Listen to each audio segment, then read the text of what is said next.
Ya, masih bersama kami di Newsroom dan masih membahas terkait berebut kursi parpol koalisi. Saya ke Pak Jerry. Pak Jerry, ini dari Golkar sendiri, se-fleksibel apa sih nantinya ketika nanti ada perubahan yang disebutkan kurang konsisten mungkin? Tentu kalau kami kembalikan lagi kepada komunikasi partai politik yang pertama ya, tentu bagaimana pemahaman dan juga konsistensi antara partai-partai pengusung dan juga penerimaan kami kepada mungkin apabila ada partai lain yang ingin bergabung ya. Tetapi kalau kami dari Golkar ya cukup fleksibel dan terbuka, tetapi dengan catatan kita komunikasi politik dengan baik dengan partai-partai yang lain. Nah, kedua, yang paling penting sebenarnya kalau kita bicara eksekutif ya, kita bicara kabinet.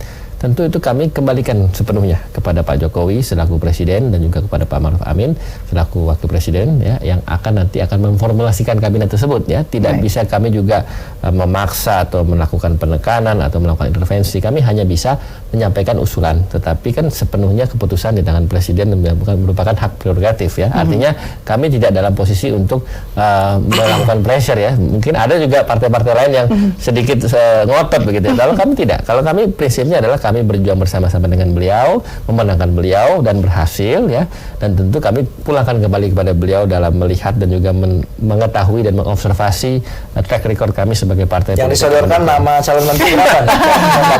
Kalau soal nama tentu itu kembalikan kepada ketum kami ya. Pak Erlangga tentu sudah mungkin ya, saya tidak tahu juga berapa persisnya, tetapi Pak Erlangga mungkin sudah memberikan calon-calon ya. Saya pikir itu wajar, setiap ketua umum juga seperti itu dan tentunya siapapun calonnya itulah yang terbaik dari Partai Golkar. Menarik begini soalnya Mbak Tiara ya, kalau Golkar ini ada keunikan memang dia, karena kan sekarang muncul itu wacana munaslup ya, untuk mempercepat proses penggantian ketua umum gitu kan.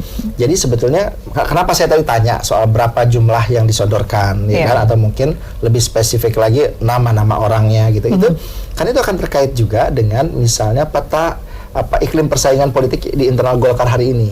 Seandainya gagasan untuk dibuat munaslup itu berhasil dilakukan sebelum Oktober, sebelum pelantikan presiden, sebelum pemilihan paket pimpinan MPR gitu ya, maka boleh jadi apa yang mungkin sudah didesain oleh Pak Erlangga seperti tadi sebutnya Mas Jerry tadi itu bisa saja berubah seandainya Pak Erlangga diganti.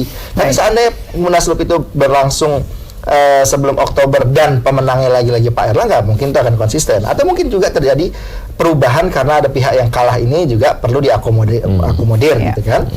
Nah, tetapi kalau umpamanya mulus-mulus saja, tetap agendanya Desember ya, kalau nggak salah ya, Desember. Munas Golkar itu, saya kira apa yang sudah di range oleh Golkar lewat Pak Erlangga ini mungkin nggak banyak perubahan. Tapi kalau munaslup ini sampai terselenggara, nah saya kira ini juga bisa mempengaruhi peta di dalam komposisi kabinet Pak Jokowi gitu. Baik, berarti memang bisa lebih fleksibel nantinya ya Pak fleksibel, terbuka, dan kami tentu mengapresiasi apapun masukan dan tentu usulan dari siapapun. Tapi bisa legowo Pak Jerry kalau memang seandainya adanya lebih sedikit seperti disebutkan tadi, lebih sedikit ke depan. Tentu kalau kami sih tetap dalam semangat koalisi ya, kami legowo saja, tidak masalah. Yang penting tujuan utama kami adalah membangun pemerintahan yang stabil, yang kuat, dan tentu sesuai dengan nawacita Pak Jokowi dan cita-cita dan juga janji-janji kampanye Pak Jokowi, dan juga tentu visi misi Partai Golkar yang selama ini kita bekerja bersama-sama dengan Pak Jokowi.